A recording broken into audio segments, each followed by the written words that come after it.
So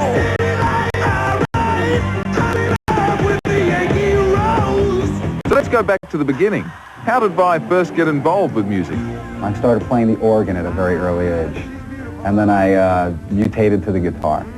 Everything that I do on an instrument or what I do when I write music or perform is very natural to me.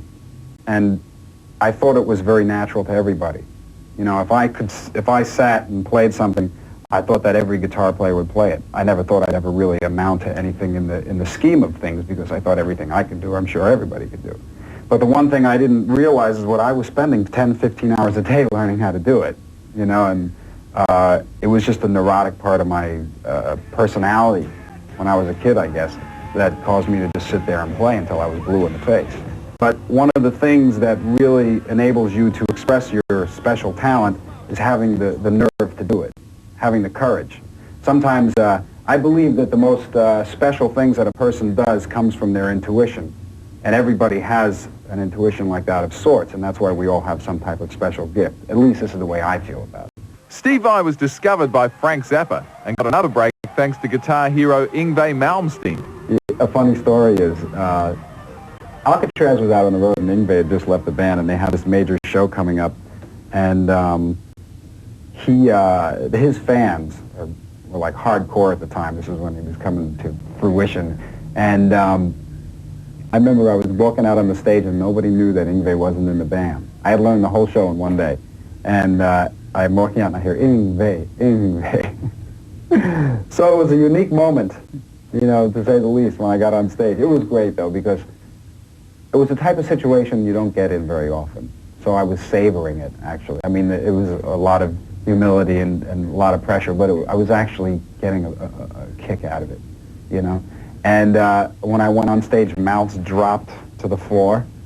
I consider it a successful gig because nobody clapped, but nobody left.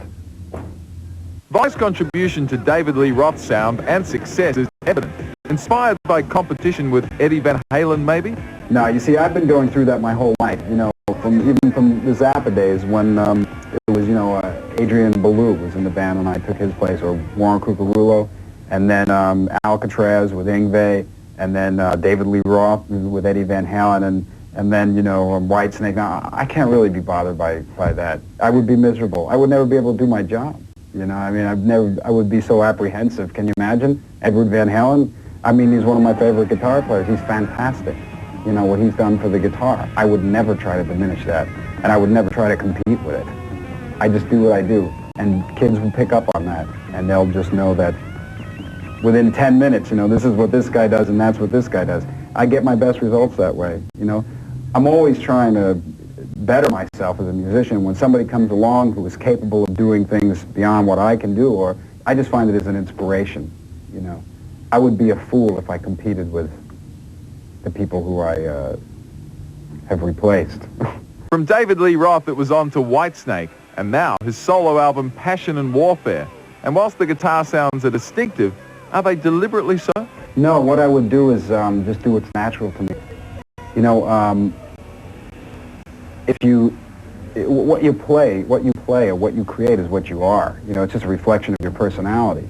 I really have no choice. You know, if somebody says, "Well, play this solo," you know, here's 8 bars, play a solo. I just have to do what's natural to me. I've got this weird tweak in my personality that's maybe a little. It's got a little bit of a comical edge to it, or an absurdity to it, and I always put that into my playing.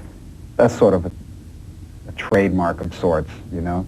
But that's what I would like to hear in a guitar solo, so that's what I put in a guitar solo. You know, each song is a chapter now in a novel that I'm writing, and it's real interesting, it's real fun. There's no holds barred, you know. If there is a certain situation I'm trying to depict, it's not like it has to be censored for MTV or censored for television. You know, it goes into realms of fantasy. You know, it's a very colorful story.